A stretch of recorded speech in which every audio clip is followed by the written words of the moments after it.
Picture this, it's 2500 BCE. Most of the world is still figuring out how to build basic shelters. Mesopotamians are using sun-dried mud bricks, Egyptians are focused on building monuments to their pharaohs. And then there's a civilization along the Indus River that's doing something absolutely extraordinary. They're building cities with indoor plumbing, flush toilets, covered sewage systems, street drains with inspection holes, water supply networks serving every single house. Not just for the wealthy, for everyone. And here's what makes this incredible. These systems were so sophisticated, so well engineered, so far ahead of their time, that archaeologists studying them today admit something that should be impossible.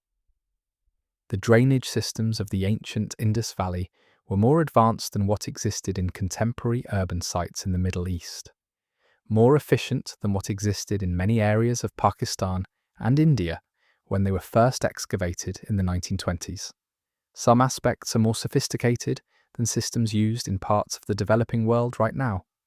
5,000 years ago, while most civilizations were tossing waste out windows or into open ditches, the Indus Valley people had created the world's first comprehensive urban sanitation system. Every house connected to covered drains, underground sewers running beneath perfectly gridded streets. Water management so advanced it included reservoirs, stepwells, public baths, and even what appears to be the world's first flush toilets. How did they know how to do this? How did they understand principles of hydraulic engineering that wouldn't be rediscovered in Europe for thousands of years? How did they achieve a level of public health infrastructure that most ancient civilizations never approached? This is the story of the Indus Valley Civilization, a society of potentially 5 million people spread across 1.5 million square kilometers, a Bronze Age culture that created something unprecedented, cities designed from the ground up with sanitation as a core principle. Not an afterthought, not a luxury, a fundamental feature of urban life. And the mystery goes deeper than their engineering genius. Because unlike Egypt, we can't read their hieroglyphs to understand how they built their society. Unlike Mesopotamia, we don't have their written records explaining their knowledge. The Indus script remains undeciphered after 100 years of study. About 400 symbols that linguists still cannot translate. No Rosetta Stone. No bilingual inscriptions. Just the physical evidence of what they built. So all we have are their cities, their streets, their drains, their wells, their baths. The archaeological record of a civilization that understood something fundamental about human health and urban living, something that took other civilizations thousands of years to figure out. The discovery began in the early 1920s.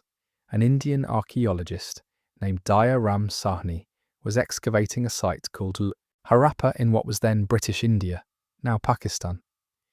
In 1921 and 1922, he uncovered the remains of an ancient city. Not just any city, a massive urban centre with streets laid out in perfect grids, houses made of standardized baked bricks, and something that stunned everyone who saw it, an elaborate drainage system unlike anything else from that time period. Around the same time, another archaeologist, Rakal Das Banerjee, was working at a site called Mohenjo-daro, about 400 miles southwest of Harappa. Same discovery, same impossible urban planning, same advanced engineering. In 1924, Sir John Marshall, the Director General of the Archaeological Survey of India, made the official announcement. They had found evidence of a major Bronze Age civilization that had been completely lost to history, a culture that rivaled ancient Egypt and Mesopotamia in sophistication. But here's what made it different.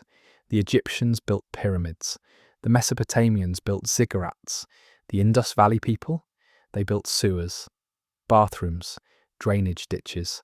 They invested their engineering genius not in monuments to gods and kings, but in public health infrastructure, in making sure every resident of their cities had access to clean water and proper sanitation. The civilization emerged around 3300 BCE, during what archaeologists call the early Harappan phase. Small farming settlements along the Indus River and its tributaries. The river flooded twice a year in predictable patterns, creating fertile plains perfect for agriculture. The people grew wheat, barley, dates, cotton. They domesticated cattle, sheep, goats. They traded with distant regions. By 2600 BCE, something extraordinary happened. These small settlements transformed into major urban centres. The mature Harappan phase, cities with populations that likely reached 30,000 to 60,000 people in each. Mohenjo-daro, Harappa, Dholavira, Lothal, Rakhigarhi, Kalibangan. More than 1,000 sites have been discovered across what is now Pakistan, northwestern India, and parts of Afghanistan. During its peak, the civilization may have included 1 to 5 million people, making it the largest of the 3 great Bronze Age civilizations. And every single one of these cities shared something remarkable. They were planned. Not organically grown over generations, planned from the beginning with a level of sophistication that required advanced mathematical knowledge, engineering expertise, and centralized coordination. Let's start with the streets. In cities like Mohenjo-daro and Harappa, the main streets ran precisely north-south and east-west, not approximately, precisely. Mohenjo-daro's main streets run exactly 9 degrees east of true north, a deliberate choice that required astronomical observation and surveying knowledge. The streets intersected at perfect right angles, creating city blocks of standardized sizes. Main avenues were consistently 30 feet wide. Side streets were consistently 9 feet wide. This wasn't accident. This was deliberate engineering maintained across entire cities spanning hundreds of acres. How did they achieve this precision without modern surveying equipment? How did they maintain these exact measurements over such large areas? Archaeologists have found evidence they use standardized measuring tools. Bronze rulers from Lothal show incremental markings accurate to 1/16 of an inch. Standardization that enabled architectural precision throughout their vast civilization. But the real genius wasn't in the streets, it was under them. Because running beneath every major street in every Indus Valley city was something that shouldn't have existed for thousands of years. A comprehensive covered sewage system. The drains were built with precisely laid baked bricks, not sun-dried mud bricks like the Mesopotamians used. Baked bricks fired in kilns to make them waterproof and durable. The bricks were standardized in size across the entire civilization. The ratio of length to width to height was typically 4:2:1. This standardization meant that bricks from one city could theoretically be used to repair structures in another. It meant workers trained in one location could work anywhere in the civilization using the same techniques. The main sewers were substantial structures. At Lothal, one of the major port cities, archaeologists found a main sewer 1.5 meters deep and 91 centimeters across. It was made from bricks smoothened and joined together seamlessly.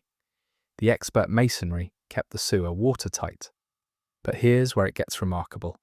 At regular intervals along the sewer, the builders incorporated drops in elevation. These acted like an automatic cleaning device. The change in height created turbulence in the water flow, preventing sediment from building up in the pipes. At the end of the drainage system, there was a wooden screen that held back solid wastes. The liquids then entered a cesspit made of radial bricks. From there, tunnels carried the waste liquids to the main channel connecting to the river estuary. This wasn't primitive waste disposal.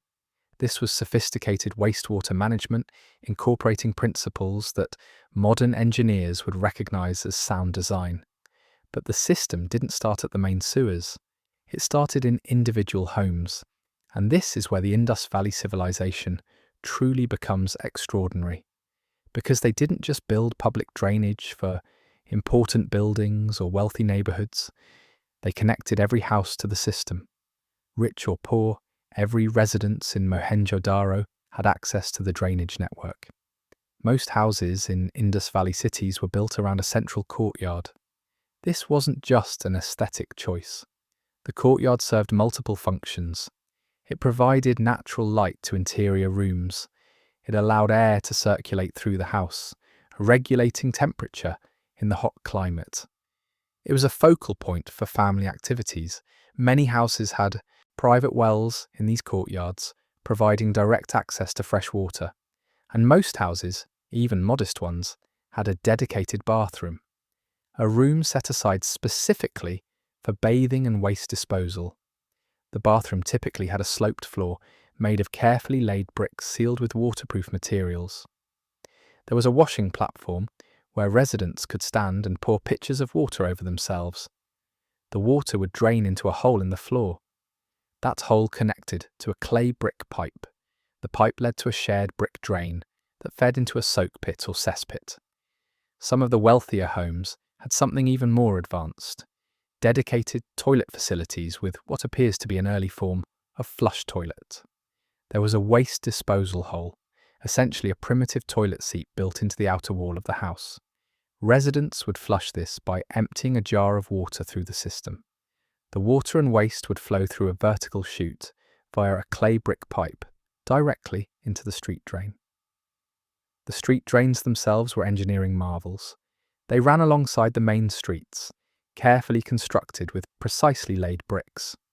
Many were covered with stone slabs to prevent odours and to protect the drains from being clogged with street debris. At regular intervals, there were inspection holes, manholes essentially.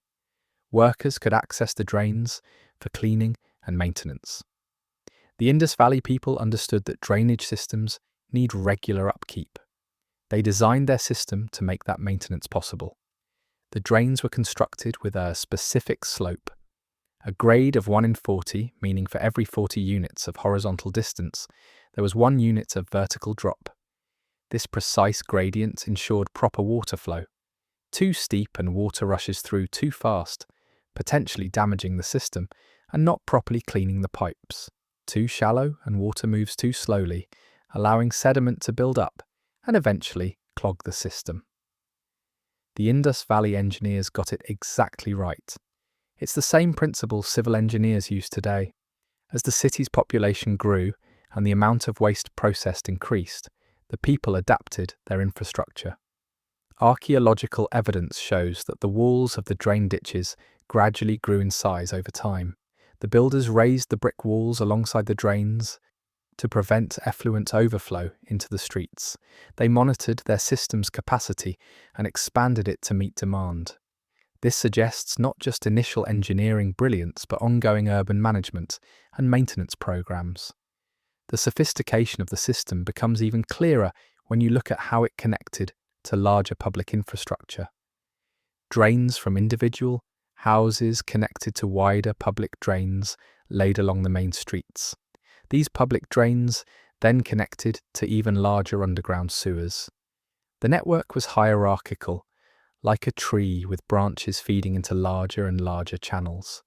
Eventually, everything flowed to tunnels that carried waste away from the city, protecting the well water supply from contamination. At Mohenjo-daro, archaeologists found more than 700 wells, 700, in a single city. Most houses had at least one private well, often located in the central courtyard. The wells were carefully constructed with precisely laid bricks to prevent collapse and contamination. The depth of the wells varied depending on the local water table, but many reached substantial depths to ensure a reliable water supply even during dry seasons. The placement of wells was strategic. They needed to be far enough from the drainage system to prevent contamination of the drinking water supply. The Indus Valley people understood the connection between sewage and waterborne disease, even if they didn't understand the germ theory of disease. They knew empirically that drinking water needed to be kept separate from wastewater. Water from the wells was drawn using devices like shaduffs and sakias, simple machines that used counterweights or animal power to lift water to ground level. From there, it could be distributed through clay pipes to different parts of the house, or carried in jars. Some wealthier homes had water piped directly to bathrooms on upper floors through an intricate network of terracotta pipes. Which brings us to one of the most remarkable structures in the ancient world, the Great Bath of Mohenjo-daro. This wasn't a private bath in someone's home. This was a massive public structure, a large rectangular tank, approximately 49 feet long, 28 feet wide, and 8 feet deep. It was located in a building that covered about 5,000 square feet. The bath itself was constructed with bricks laid so precisely that almost no mortar was needed. The walls and floor were then sealed with a layer of bitumen, a natural tar-like substance, to make the entire structure watertight. This was sophisticated waterproofing. The bitumen was likely imported from natural deposits and applied in multiple layers to ensure complete water resistance. The bath had 6 entrances, each with stairs leading down into the water. The stairs were wide and well constructed, making it easy for many people to enter and exit the bath simultaneously. Around the perimeter of the bath was a colonnade, a covered walkway with pillars, providing shade for those waiting to use the bath or resting afterward. The water supply system for the Great Bath was elaborate. There was a well nearby that could supply fresh water to the bath, but the real engineering marvel was the drainage system. The bath had a large drain, about 7 inches wide, in one corner. This drain was covered with a corbelled arch, an early architectural technique where layers of bricks are offset to create a pointed arch without a keystone. The drain led to a large pipe that carried the water out of the building, allowing the bath to be regularly drained, cleaned, and refilled with fresh water. What was the Great Bath used for? Without being able to read the Indus script, we can't be certain, but the scale and care put into its construction suggest it was important for religious or ceremonial purposes. Many archaeologists believe it was used for ritual bathing, purification ceremonies. This fits with what we know about later Indian culture, where ritual bathing in rivers and sacred waters is central to Hindu religious practice. The Great Bath may represent an early expression of these beliefs, but the Great Bath wasn't the only impressive water structure in Indus Valley cities. At Dholavira, in what is now Gujarat, India, archaeologists discovered a water management system that's been called unique for its sophistication. The city had a series of large reservoirs for storing water. These weren't small tanks. These were massive structures capable of storing huge volumes of water to support the city through dry seasons. Dholavira also had stepwells, an architectural innovation that appears to have originated in the Indus Valley Civilization. A stepwell is a deep well with a series of steps leading down to the water level. As the water level changes with seasons, people can walk down the steps to reach the water. This design makes water accessible year-round, regardless of how much the water table fluctuates. Stepwells became a hallmark of later South Asian architecture and are still used in parts of India today. At Dholavira, there were at least 5 separate bathing structures, including one comparable in size to the Great Bath at Mohenjo-daro. The city's water management system incorporated rainwater harvesting, channeling monsoon rains into the reservoirs for later use. The system included drainage channels that could direct water flow, preventing flooding in residential areas while capturing water for storage. The sophistication of Dholavira's water management speaks to an understanding of hydraulic engineering that was truly advanced. R.S. Bist, former Joint Director General of the Archaeological Survey of India, put it this way: "The efficient system the Harappans of Dholavira developed for conservation, harvesting, and storage of water speaks eloquently about their advanced hydraulic engineering, given the state of technology in the 3rd millennium BCE. At Lothal, another major Indus Valley city and an important seaport, excavations revealed equally impressive infrastructure. The city had a massive dockyard, one of the earliest known in the world, allowing ships to sail inland and trade goods directly with the city. The dock was connected to an ancient course of the Sabarmati River by a channel allowing access even during low tide. But it's the residential plumbing at Lothal that's particularly remarkable. More than a dozen houses in the Acropolis area had their own internal bathing platforms. These were individual bathrooms connected to a covered communal sewer. The sewer was constructed of brickwork held together with gypsum-based mortar, creating a watertight channel. It emptied into a cesspit outside the town's wall, safely removing waste from the inhabited area. One relatively large house in the Acropolis had something even more advanced: a bathing platform with an attached latrine. This wasn't connected to the communal sewer system. It had its own separate open drain that discharged into the town's dock. This suggests residents understood the need to keep human waste separate from other wastewater, at least in some contexts. The level of detail in Lothal's sanitation system is extraordinary. Workers had access to clean the drains through regularly spaced inspection points. The slope of the drains was carefully calculated. The materials were chosen for durability and water resistance. The system was designed not just to work, but to work efficiently and be maintainable over long periods. Now here's a question that should haunt us. How did the Indus Valley people learn to do this? Mesopotamia, one of the other great Bronze Age civilizations, never developed sanitation systems approaching this sophistication. Egyptian cities had relatively primitive waste disposal compared to the Indus Valley. Yet somehow, around 2600 BCE, in the Indus River Valley, people began building urban infrastructure that wouldn't be matched in most of the world for thousands of years. There's no evidence of a gradual development. The earliest mature Harappan cities already show advanced planning and sophisticated drainage. It's as if the knowledge appeared fully formed. That doesn't mean it actually appeared from nowhere. It means we're missing the intermediary steps. Perhaps earlier settlements, now lost or not yet discovered, developed these techniques incrementally. Perhaps there was a tradition of engineering knowledge passed down through generations that we simply can't access because we can't read their writing.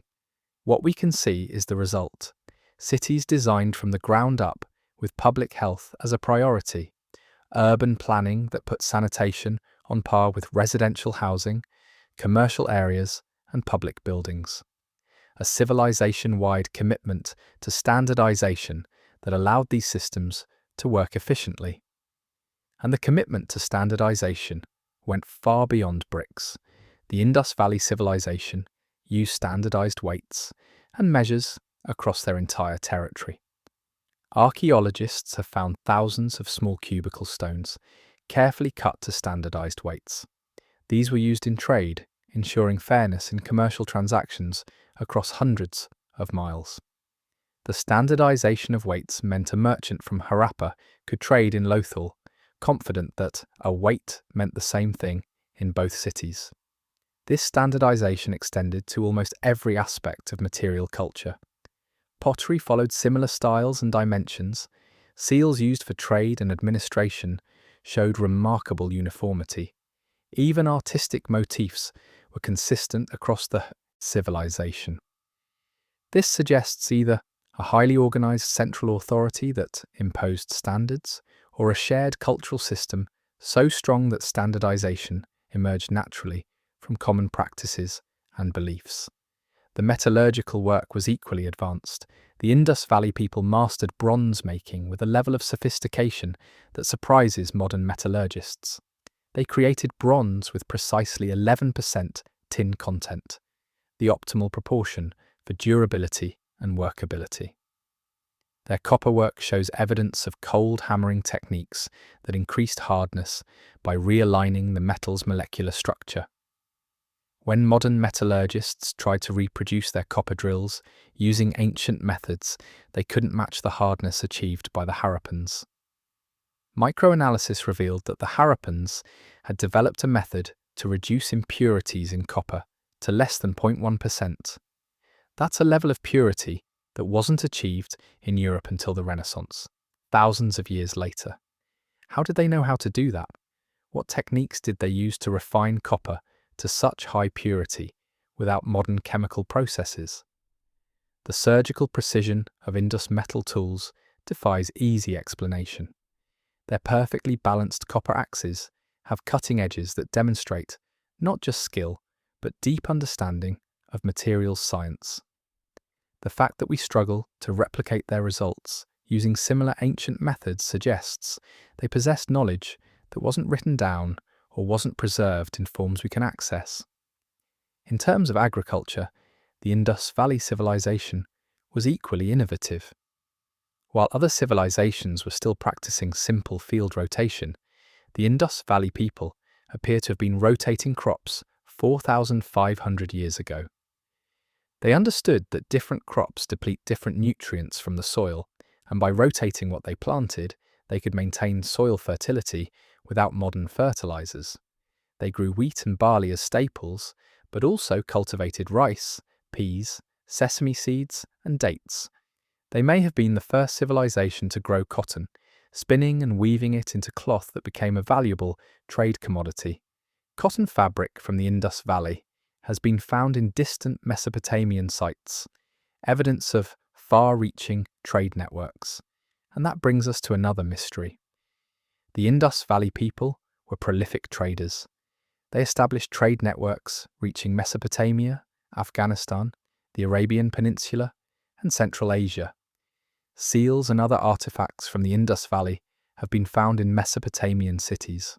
Conversely, Indus Valley sites contain materials that could only have come from distant regions: gold and silver from Afghanistan, semi-precious stones from Persia and the Deccan Plateau, timber from regions that no longer have forests.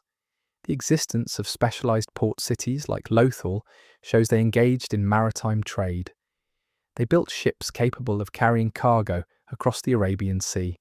They understood navigation, seasonal wind patterns, ocean currents. This was Bronze Age long-distance trade on a scale that required sophisticated economic organization. To manage this trade, they used seals. Thousands of seals have been found at Indus Valley sites. These are small objects, usually made of carved stone, featuring intricate images and inscriptions in the Indus script.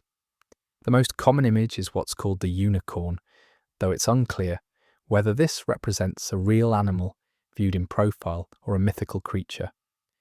Other seals show bulls, elephants, tigers, water buffalo.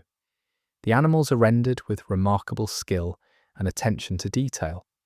The seals were likely used to mark ownership of goods, to seal packages for shipping, and possibly as a form of identification or credential.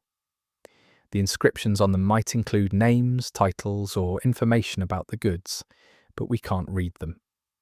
Despite decades of efforts by linguists and cryptographers, the Indus script remains undeciphered. About 400 symbols have been identified, but without a bilingual inscription or a known related language, cracking the code has proved impossible. This is frustrating because the writing system clearly represents a sophisticated level of administration and record keeping. The Indus Valley people weren't just building cities and trading goods, they were documenting it all. They had bureaucracy, organization, some form of governance capable of coordinating massive public works projects and maintaining standards across vast territories. But we can't read what they wrote about any of it. What we can see in the physical evidence suggests something remarkable about their society. Unlike Egypt and Mesopotamia, there's no evidence of massive wealth disparities. Egyptian pharaohs built pyramids. Mesopotamian kings built palaces and ziggurats. Indus Valley cities have neither. The largest buildings appear to be granaries for food storage and public baths. There are no obvious palaces, no temples that clearly glorify rulers or gods. The architecture is functional, not monumental. Even housing shows less stratification than other ancient civilizations. While there are larger and smaller houses, suggesting some economic differentiation, even modest homes had access to the same sanitation infrastructure as larger ones. The commitment to public health wasn't just for the elite, it was society-wide. Some archaeologists interpret this as evidence of a relatively egalitarian society. Perhaps the Indus Valley Civilization was governed by merchant councils rather than kings. Perhaps they had a more distributed power structure. Perhaps religious authority was more communal. We don't know. What we know is that they chose to invest their engineering brilliance in infrastructure that served everyone, rather than monuments to power. The religious beliefs of the Indus Valley people remain mysterious, but artifacts provide some clues. Small figurines, possibly representing deities, have been found. Some show what may be early representations of Shiva, a major deity in later Hinduism. Images include a figure seated in what looks like a yoga position, surrounded by animals. Other artifacts suggest worship of a mother goddess and fertility symbols. The bull appears frequently, both in seal images and sculptural forms, suggesting it had religious significance. The Great Bath and other bathing structures hint at the importance of water in religious ritual, a theme that continues in Hindu practice today, where ritual bathing in sacred rivers is central to spiritual purification. It's tempting to see continuity between Indus Valley religious practices and later Hinduism, but without written records, we're speculating. What's not speculation is the sophistication of their urban life. The cleanliness of their streets would have been remarkable for the ancient world. Thanks to covered drains, waste wasn't flowing through streets or piling up in corners. The regular maintenance of drainage systems prevented the build-up of sewage. The separation of drinking water from wastewater reduced the spread of waterborne diseases. This obsession with cleanliness and sanitation likely had profound impacts on public health. Cities are inherently dangerous to human health. Concentrating large numbers of people in small areas creates ideal conditions for disease transmission.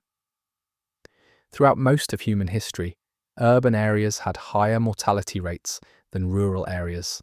Cities only became places of population growth in the modern era with the advent of public sanitation systems. The Indus Valley Civilization figured this out 4,500 years ago.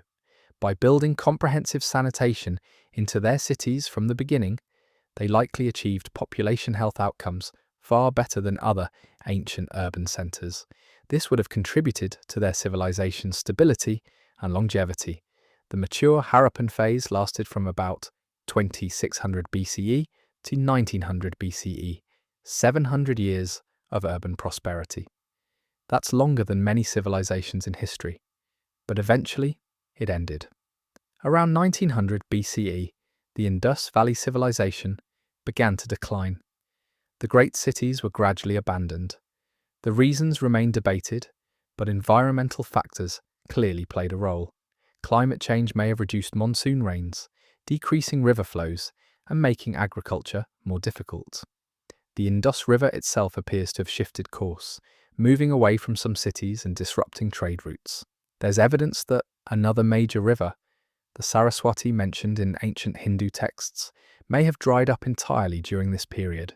Cities dependent on this river would have lost their water supply and agricultural base. The carefully designed sanitation systems would have been useless without water to keep them flowing. Tectonic activity might have contributed as well. The region sits near the collision zone of the Indian and Eurasian tectonic plates, an area prone to earthquakes. Seismic activity could have damaged irrigation systems, altered river courses, and destroyed infrastructure. Some cities show evidence of catastrophic flooding, possibly caused by earthquakes temporarily damming rivers and creating devastating flood events when the dams broke. Agricultural practices may have depleted the soil. Intensive farming without modern fertilizers can exhaust soil nutrients over time. If crop yields declined, the large urban populations couldn't be sustained. People would have been forced to abandon cities and return to smaller, more dispersed agricultural settlements. Around 1500 BCE, Indo-Aryan peoples began migrating into the region from the north. These were nomadic or semi-nomadic peoples from Central Asia who brought with them horses, new technologies, and eventually a new language, that would become Sanskrit. For a long time, historians thought the Aryans invaded and conquered the Indus Valley Civilization, but modern archaeology suggests a more complex picture. The Indus cities appear to have been already in decline or abandoned when the Aryans arrived. There's no widespread evidence of warfare or destruction. Instead, there seems to have been a gradual cultural transition. The urban civilization faded, but the people didn't vanish. They dispersed into smaller settlements. They adapted to new circumstances. They mixed with incoming populations. Elements of Indus Valley culture persisted and influenced later Indian civilization. The engineering knowledge, however, seems to have been largely lost. Later civilizations in the region didn't build urban sanitation systems approaching Indus Valley sophistication until much later. The grid planning, the covered sewers, the comprehensive public health infrastructure, all of this had to be reinvented by later cultures. This is one of the great tragedies of history. Knowledge that took generations to develop can be lost in decades when the systems that preserve and transmit that knowledge break down. Without written records we can read, without institutional continuity, the technical expertise of the Indus Valley engineers disappeared. But the archaeological evidence remains. The drains are still there, carefully excavated and studied by modern archaeologists. The Great Bath can still be visited in the ruins of Mohenjo-daro. The step wells of Dolavira still show their sophisticated design. The standardized bricks, the precisely laid sewers, the evidence of urban planning that put public health first, all of this survived to tell us something remarkable. 5,000 years ago, a civilization understood something fundamental about urban life, that cities need clean water and proper sanitation to be healthy places for humans to live. That engineering genius should serve public health, not just monuments to power. That standardization and planning allow complex systems to work efficiently across large territories. That trade and prosperity and depend on infrastructure, administration, and shared standards. The Indus Valley Civilization didn't just stumble into these insights. They developed sophisticated technical knowledge through observation, experimentation, and accumulated experience. They trained engineers and craftspeople to high standards. They created governance systems capable of coordinating massive public works projects. They maintained their infrastructure over centuries. And then it ended. The cities were abandoned. The knowledge was lost. For thousands of years, the ruins lay buried under silt and sand, forgotten except in local legends. When archaeologists rediscovered them in the 1920s, they found something that challenged assumptions about human history. Ancient people were capable of extraordinary sophistication. Civilization doesn't progress in a straight line, from primitive to advanced. Knowledge can be achieved and then lost. Technical brilliance can flourish and then vanish. The Indus Valley Civilization stands as both an inspiration and a warning. An inspiration because it shows what humans can achieve when they prioritize collective welfare and public health. When they invest in infrastructure that serves everyone, not just the wealthy and powerful. When they standardize and plan and engineer with care and precision. These ancient people created cities that were healthier and more livable than much of what came after them for thousands of years. But also a warning, because no matter how advanced a civilization becomes, it remains vulnerable to environmental change, economic disruption, and the fragility of the systems that preserve and transmit knowledge. The Indus Valley people couldn't read the climate shifts that were coming. They couldn't adapt fast enough to the environmental changes. Or perhaps they could, but the adaptations required abandoning their great cities and dispersing. Either way, the urban culture that had created such marvels came to an end. Today, scholars continue studying the Indus Valley Civilization, hoping to learn more. Modern technology helps. Satellite imagery has revealed previously unknown settlement sites. Ground-penetrating radar allows archaeologists to map buried structures without excavating them. Advanced chemical analysis of artifacts provides information about trade networks and resource use. DNA analysis of human remains offers insights into population origins and relationships to later peoples. But fundamental mysteries remain. We still can't read the Indus script. We don't know their name for themselves or their gods. We don't know the details of their governance. We can't read their poetry, or their laws, or their technical manuals. What we have are their accomplishments, the physical evidence of what they built, cities laid out in perfect grids with main streets running precisely north-south. Drainage systems with calculated slopes and regular maintenance access. Water supply networks serving every home. Public baths suggesting ritual purification. Standardized weights and measures enabling fair trade. Metallurgy producing metal purity that modern attempts struggle to match. Agricultural innovation supporting large populations. Maritime trade networks reaching across the ancient world. And plumbing, 5,000-year-old plumbing that was more sophisticated than what most of the world used for thousands of years afterward. Indoor toilets when most of humanity was still using chamber pots or outhouses. Covered sewers when most cities let waste flow through open ditches. Water management systems when most places relied on carrying water from rivers or wells without any distribution infrastructure. The Indus Valley people knew something that humanity had to learn again and again throughout history. That public health infrastructure is not a luxury, it's a necessity. That cities can only thrive when they provide clean water and proper sanitation to all residents. That engineering brilliance means nothing if it only serves the wealthy and powerful. They knew this 5,000 years ago, and then that knowledge was lost, and humans spent the next several millennia relearning these lessons at terrible cost in disease, suffering, and preventable death. European cities in the Middle Ages had sanitation worse than Bronze Age Mohenjo-daro. London in the 1800s had worse sanitation than Mohenjo-daro had in 2500 BCE. The cholera outbreaks, the dysentery, the typhoid, all could have been prevented with the engineering knowledge the Indus Valley people possessed and then lost. This is why archaeology matters. This is why we excavate ancient sites and study civilizations long vanished. Because sometimes the ancients knew things we need to relearn. Sometimes they solved problems we still struggle with. Sometimes they achieved levels of sophistication that challenge our assumptions about linear progress. The Indus Valley Civilization shows us that 5,000 years ago, humans were capable of creating urban environments that were planned, functional, healthy, and sophisticated. They understood hydraulic engineering.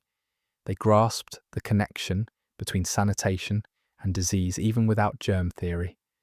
They organized labor and resources to build infrastructure, serving entire populations. They maintained standards across vast territories. They kept complex systems functioning for 700 years. How did they know how to do all this? We may never fully understand. The technical manuals are lost.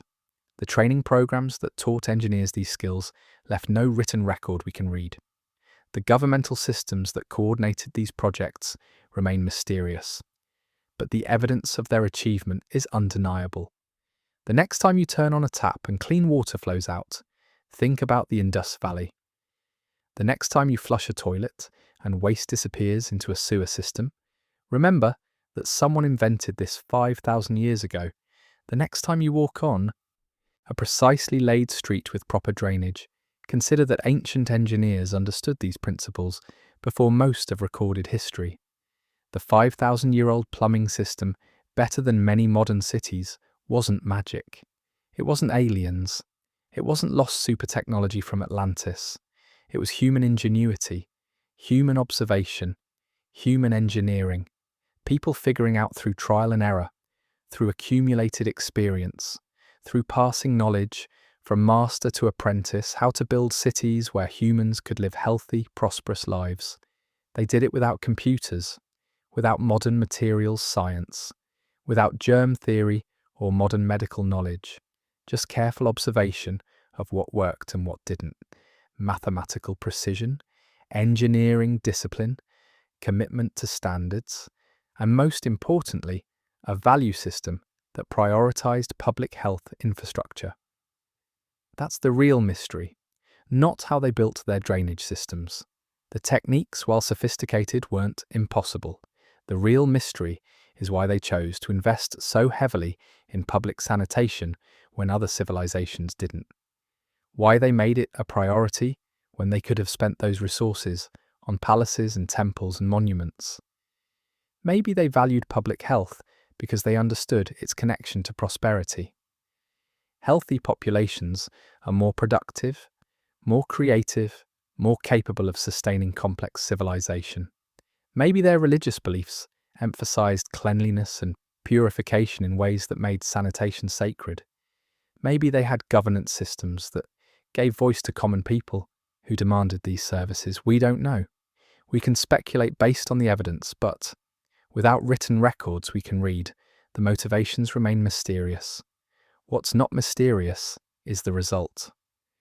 Cities that were healthier and more livable than most human settlements for the next 4,000 years. The Indus Valley Civilization reminds us that human capability isn't about chronology. Ancient doesn't mean primitive.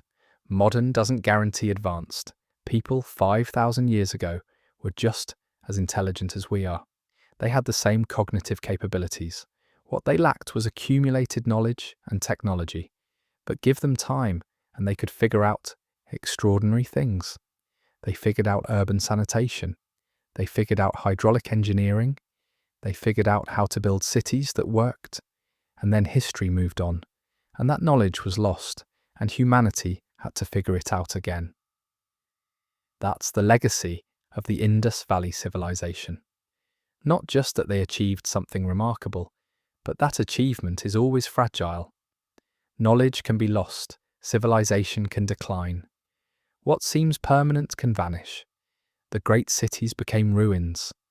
The engineering marvels were buried under silt. The technical expertise disappeared. But the evidence remains. And it tells us something important about human potential, about what we can achieve when we prioritize collective welfare, about the sophistication possible even in ancient times, about the ingenuity of people who solved problems that still challenge us today. The 5,000-year-old plumbing system, better than many modern cities, is a testament to human capability, to our ancestors' brilliance, to the heights civilization can reach, and the depths to which hard-won knowledge can be lost. It's a story of achievement and decline, of sophistication and mystery, of engineering genius and historical amnesia. The Indus Valley people knew how to build cities where humans could thrive. They knew how 5,000 years ago. And that knowledge, painstakingly rediscovered through archaeology, stands as both celebration of human ingenuity and reminder of its fragility. That's the mystery. Not just how they did it, but why we forgot. But let's dig deeper into the specifics of what made their engineering so remarkable. Because when you examine the technical details, the sophistication becomes even more impressive. Modern civil engineers who study Indus Valley drainage systems consistently express amazement at the precision and foresight evident in the design. Consider the bathroom construction in a typical Indus Valley home. The floor would be slightly sloped toward the drain, ensuring water flowed naturally without pooling. The bricks were laid in a herringbone or other tight pattern to create a smooth, water-resistant surface. The joints between bricks were sealed with a mixture that made the floor watertight. This prevented water from seeping through the floor into the structure below, which would have caused damage and created unsanitary conditions. The drain hole itself was carefully constructed. It wasn't just a gap in the floor, it was a precisely made opening connected to a vertical pipe that ran through the wall. The pipe was made of terracotta, fired clay shaped into cylindrical sections that fit together. The joints were sealed to prevent leaks.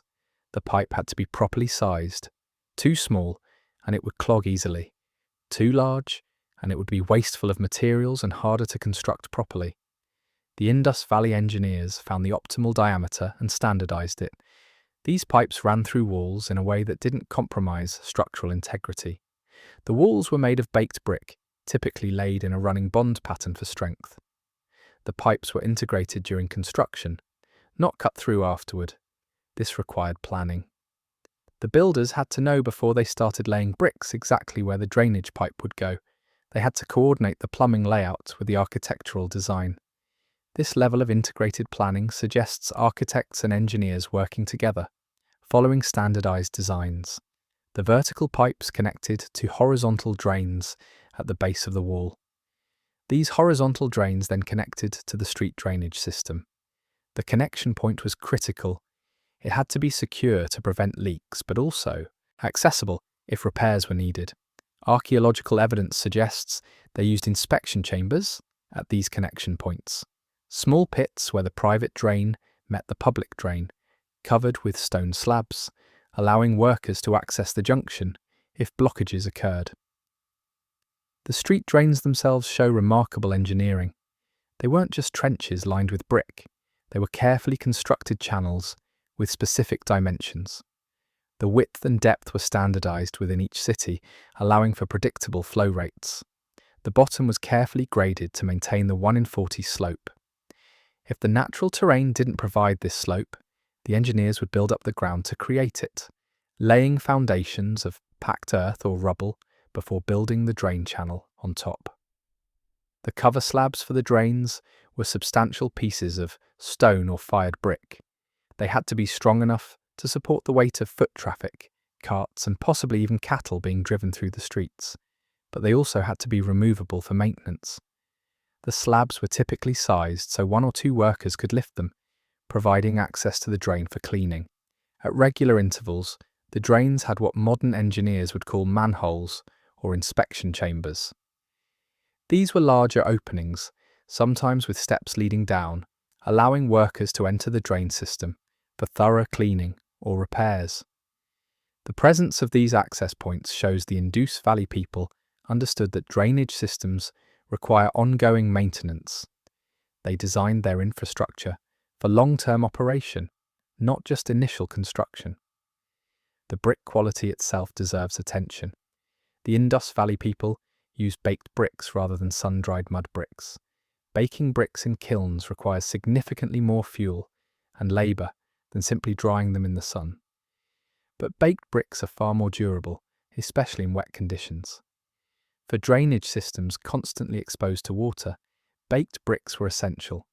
The bricks wouldn't dissolve or erode the way mud bricks would. They could withstand decades of use. The kilns used to fire these bricks were sophisticated structures. Archaeological excavations have found large kiln sites capable of firing thousands of bricks at once. The temperature had to be carefully controlled. Too low, and the bricks wouldn't fully harden. Too high, and they might crack or deform. The Indus Valley craftsmen mastered the firing process, producing bricks of consistent quality. The standardization of brick size across the entire civilization is particularly remarkable. A brick from Harappa would have the same dimensions as a brick from Lothal, 500 miles away. This wasn't achieved by accident. It required deliberate coordination, perhaps guilds of brickmakers who trained apprentices in standard methods. Perhaps government inspectors who checked that bricks met specifications. Perhaps cultural norms so strong that deviation from the standard was unthinkable. Why did standardization matter so much? Because it made the entire system more efficient. Workers trained in one city could work in another without relearning techniques. Replacement bricks from any kiln would fit existing structures. Repair and maintenance could use locally produced bricks, even if the original structure was built decades earlier with bricks from a different region. The entire civilization benefited from this interoperability. The mortar used in Indus Valley construction also shows sophistication. They used various binding materials depending on the application.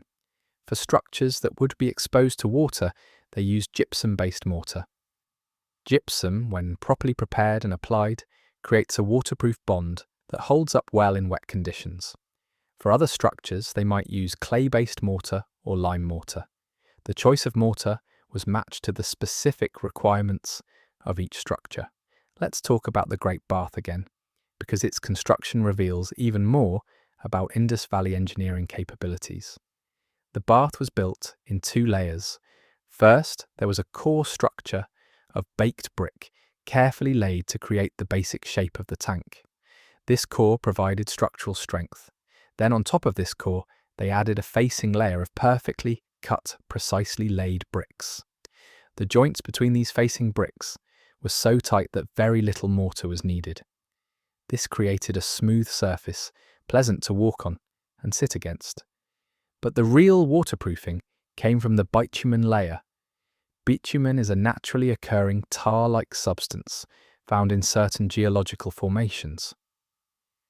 The Indus Valley people had to know where to find it, how to collect it, and how to apply it. The bitumen was heated to make it workable, then applied in thick layers to the walls and floor of the bath. Multiple layers were used to ensure complete coverage. Once it cooled and hardened, it formed an impermeable barrier. This technique required significant expertise. Apply bitumen wrong, and it won't adhere properly. Use too little, and water will seep through. Use too much, and you waste expensive material. The fact that the Great Bath remained watertight for however long it was in use demonstrates that the Indus Valley engineers knew exactly what they were doing. The corbelled arch used in the Great Bath's drain is another sophisticated feature. A corbelled arch is created by offsetting successive layers of bricks or stones, each layer extending slightly further than the one below, until the 2 sides meet at the top.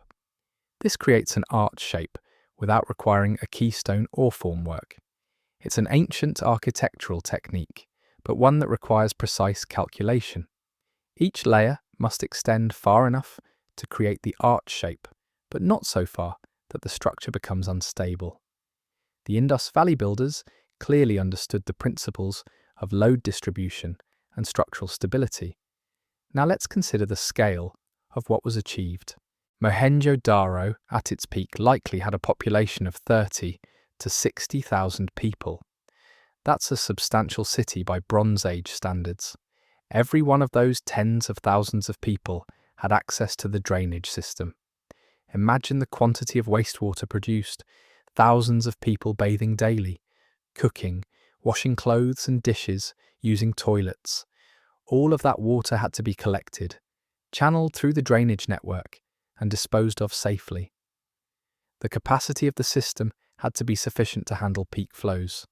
On a hot day, many people might bathe at the same time. During monsoon rains, additional stormwater would enter the system. The drains had to be sized to handle these peak loads without overflowing. This requires hydraulic calculations. How much water will flow through a channel of given dimensions at a given slope? The Indus Valley engineers must have understood these relationships, either through mathematical calculation or through empirical observation and experience. The maintenance requirements would have been substantial. With thousands of people using the system daily, blockages would occur. Solid waste, debris, sediment, all would tend to accumulate in the drains. The system needed regular cleaning to remain functional. This implies a workforce dedicated to sanitation maintenance. Workers who would regularly inspect drains, clear blockages, repair damaged sections, and ensure the system continued functioning. This workforce needed to be organised, supervised, and paid. That's infrastructure of a different kind, social infrastructure to support physical infrastructure. The existence of this sanitation workforce tells us something about Indus Valley society. They valued cleanliness enough to dedicate resources to maintaining their drainage systems. They had administrative systems capable of organising this maintenance work. They had economic systems that could support workers who weren't directly producing food or trade goods, but were maintaining public infrastructure. All of this points to a sophisticated, well-organised civilization with priorities that extended beyond immediate survival to long-term urban planning. Let's compare this to other Bronze Age civilizations. In ancient Mesopotamia, cities like Ur and Babylon were impressive in many ways. They had monumental architecture, advanced mathematics and astronomy, sophisticated legal codes. But their sanitation was primitive compared to the Indus Valley. Waste disposal was often simply throwing refuse into streets or nearby dumps. Some houses had cesspit toilets, but there was no comprehensive drainage network connecting all residences. Disease was rampant. The mortality rate in Mesopotamian cities was high. Ancient Egypt, for all its architectural marvels, also lacked comprehensive urban sanitation. The Egyptians were advanced in many areas of engineering, as the pyramids demonstrate, but they never developed city-wide drainage systems. Elite residences might have had latrines, but the average urban dweller had no such amenities. The Nile floods would periodically wash away accumulated filth, which helped, but it wasn't a designed sanitation system. Even much later civilizations struggled with urban sanitation. Ancient Rome, often held up as an example of engineering prowess, didn't develop comprehensive sewage systems until several centuries into its existence. The famous Cloaca Maxima, Rome's great sewer, was initially built in the 6th century BCE to drain marshes, not as a sewage system. Only gradually did it evolve into a way to carry away waste. And even at the height of Roman engineering, many Roman houses weren't connected to the sewer system. Chamber pots were emptied into streets or cesspits. Public latrines existed, but they were communal and not particularly sanitary by modern standards. The Indus Valley Civilization, 2,000 years before Rome's peak, had achieved something Rome never fully accomplished: universal access to sanitation. Every house connected to the drainage network. A comprehensive system designed from the beginning as integrated infrastructure, rather than an afterthought added to existing cities. Medieval European cities were notoriously filthy. Waste was thrown into streets. Chamber pots were emptied from windows. Open sewers ran through streets. The result was periodic plague outbreaks, cholera, typhoid, and generally miserable urban living conditions for most of the population. It wasn't until the 19th century that European cities began building comprehensive sewer systems. The great Victorian engineers who designed London's sewer system in the 1850s were rediscovering principles the Indus Valley people had understood 4,000 years earlier. This is what makes the Indus Valley achievement so remarkable. They got it right at the beginning. They didn't have to learn through centuries of urban disease and mortality. They understood from the start that cities need comprehensive sanitation to be healthy. How did they know this? Did they experiment and observe outcomes? Did they have some cultural or religious imperative that demanded cleanliness? Did they learn from earlier settlements that failed due to unsanitary conditions? We don't know, but we know they knew. And they built their civilization around this knowledge. Public health wasn't an afterthought, it was foundational. The drainage systems weren't added later to solve a problem. They were designed into the cities from the beginning. The urban planning started with the assumption that every house would need clean water supply and waste disposal. Everything else was built around that. This speaks to a fundamentally different approach to urban development compared to most ancient civilizations. Most cities grow organically. A settlement starts small. As population increases, more buildings are added in whatever space is available. Infrastructure gets added piecemeal as needs arise and resources allow. The result is typically chaotic, unplanned urban environments. The major Indus Valley cities weren't like this. They were planned. Someone had to envision the entire city before construction began.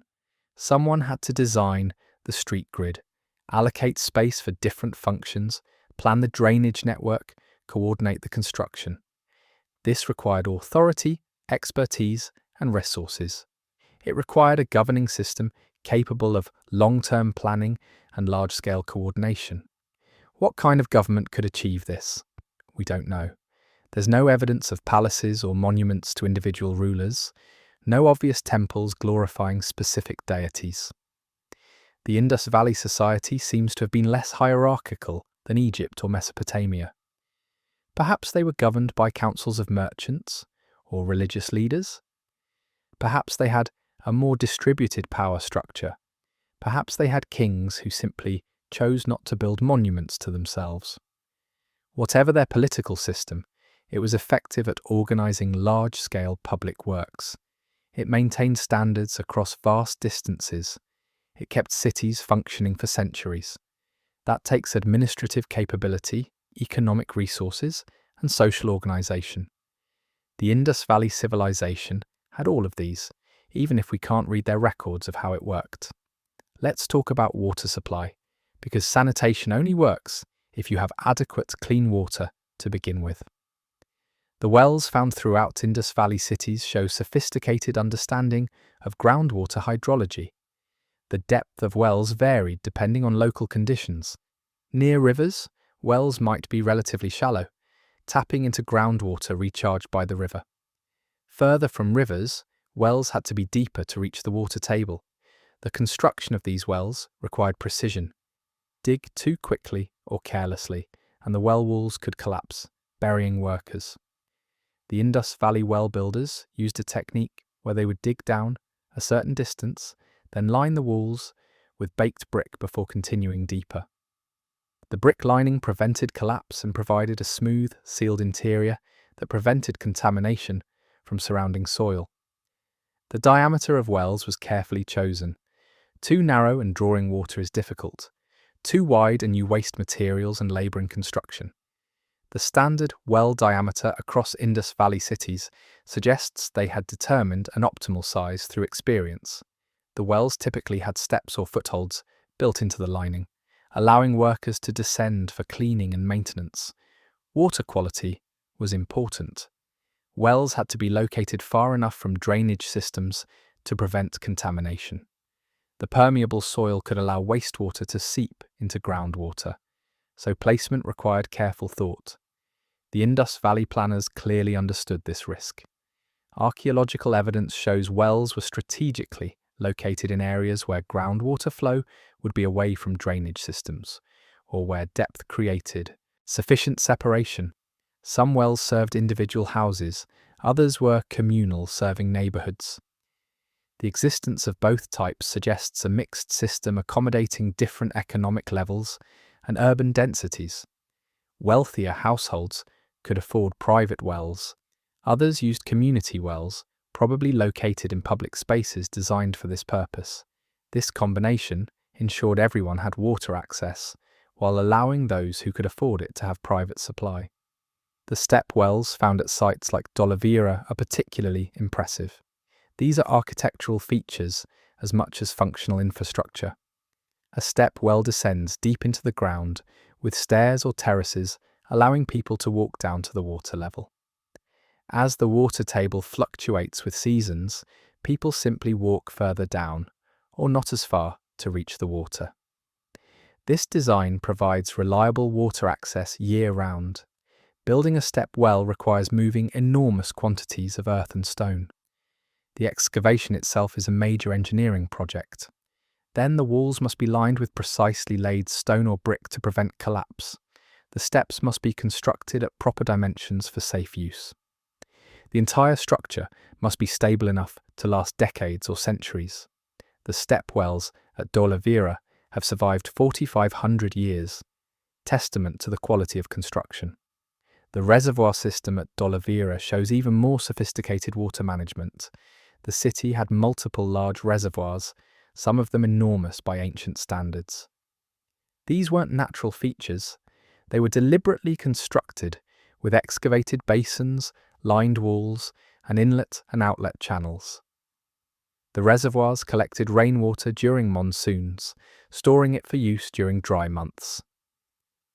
This required understanding seasonal rainfall patterns and calculating how much storage capacity was needed to supply the city year-round. The inlet channels for these reservoirs incorporated filtration features. Debris and sediment would settle out before water entered the main reservoir. This kept the stored water cleaner and reduced the need for dredging the reservoirs. The outlet channels could be controlled, allowing water to be released in measured quantities rather than draining the reservoir too quickly. This control suggests gates or valves of some kind, though the exact mechanisms haven't been clearly identified in excavations.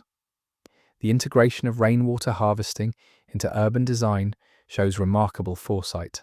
Many ancient cities relied entirely on rivers or springs for water supply, but rivers can fail during droughts, springs can dry up.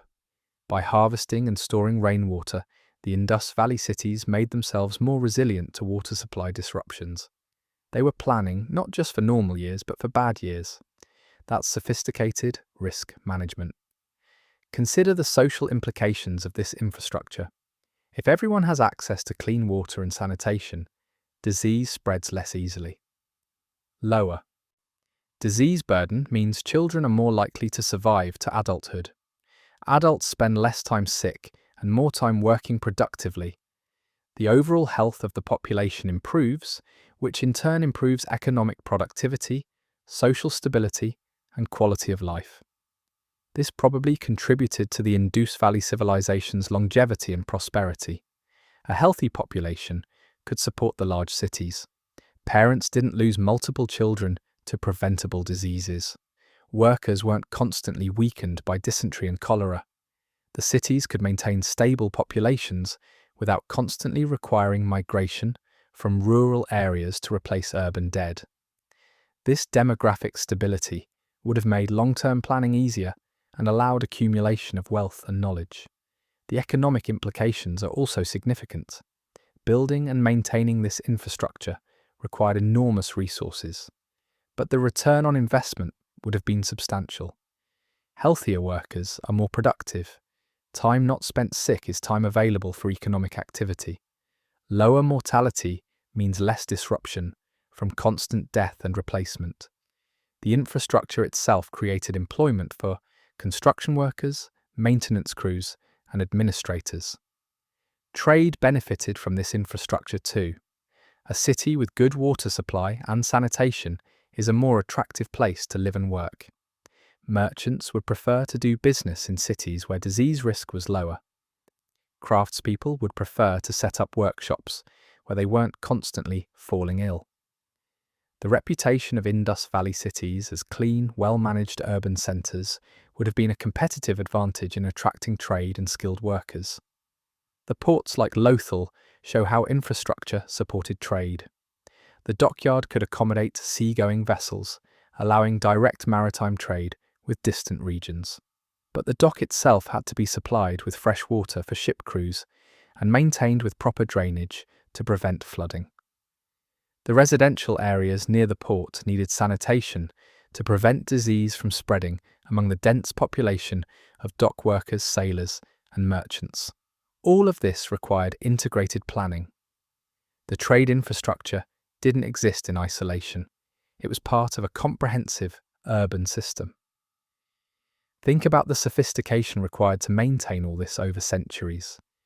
The initial construction was impressive, but keeping it working for 700 years was equally remarkable. Bricks deteriorate, drains get damaged, sediment accumulates, wells need cleaning. The entire system requires ongoing attention. This implies institutional continuity. Knowledge had to be passed from one generation of engineers and workers to the next.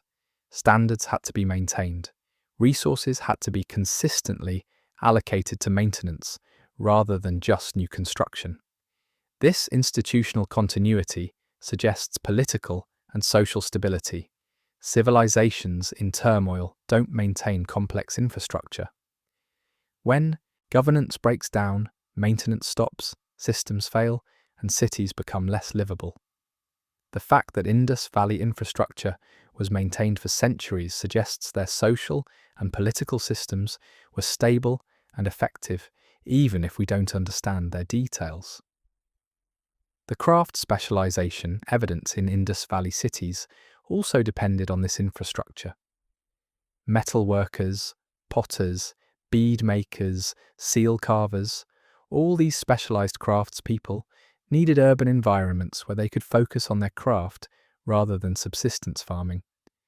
Urban specialization requires sufficient agricultural surplus to feed non-farming workers. But it also requires livable cities. If urban areas are disease-ridden death traps, people won't stay. The quality of Indus Valley urban infrastructure made craft specialization possible by creating cities people wanted to live in. The standardization we see throughout the civilization probably extended to training and knowledge transmission. Brickmakers were trained to produce standard-sized bricks. Well diggers learned standard techniques. Drain builders followed standard designs. This training had to be formalized somehow, perhaps through apprenticeship systems, where experienced craftspeople trained the next generation.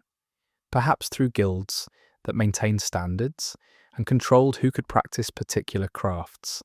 Perhaps through schools or training institutions, though we have no direct evidence of such things. Without written records, we can decipher. We can only infer these systems from their effects. But the effects are clear.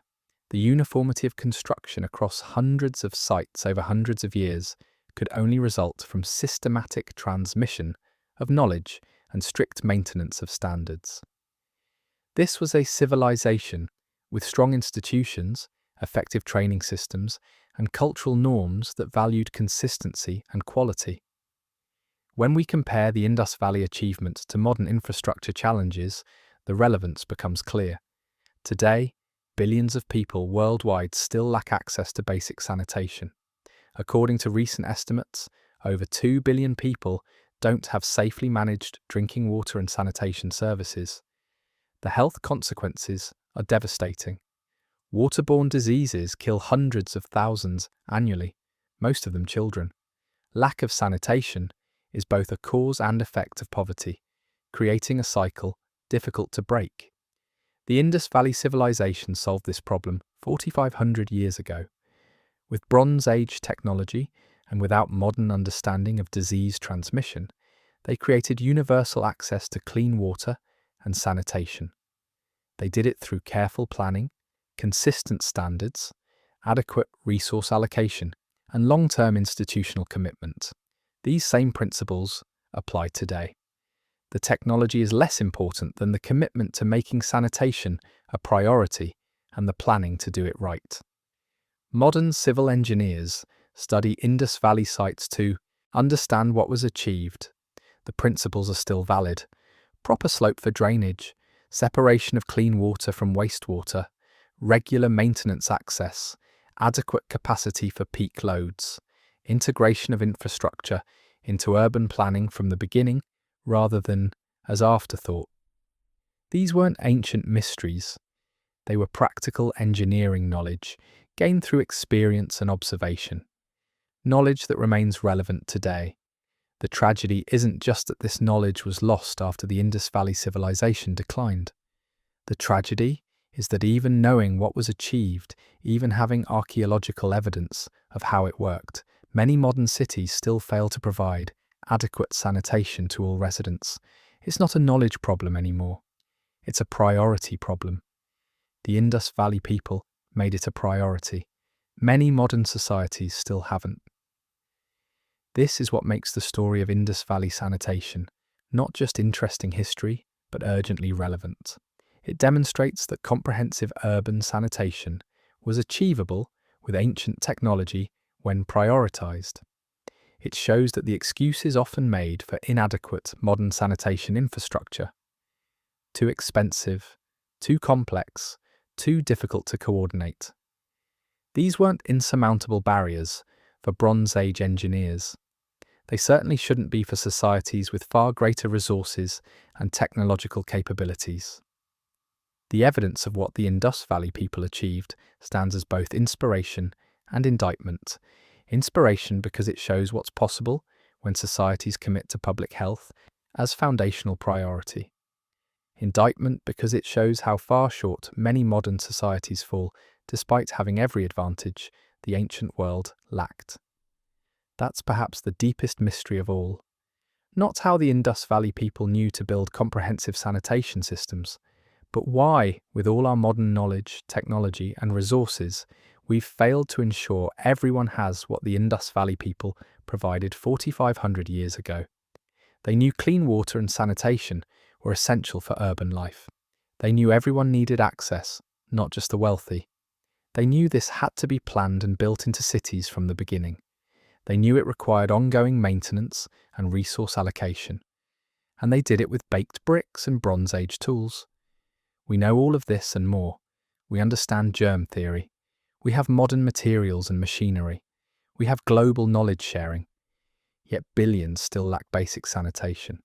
That's not a technical failure. That's a failure of priorities. The Indus Valley Civilization got the priorities right. Perhaps that's the real lesson we should learn from their remarkable achievement. Not how they built their drains, but why they chose to make it a priority in the first place.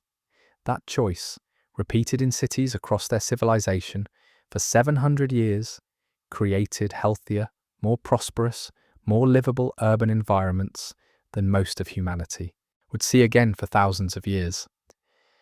That's the mystery worth solving, not how they knew, but why we've forgotten what they knew was important.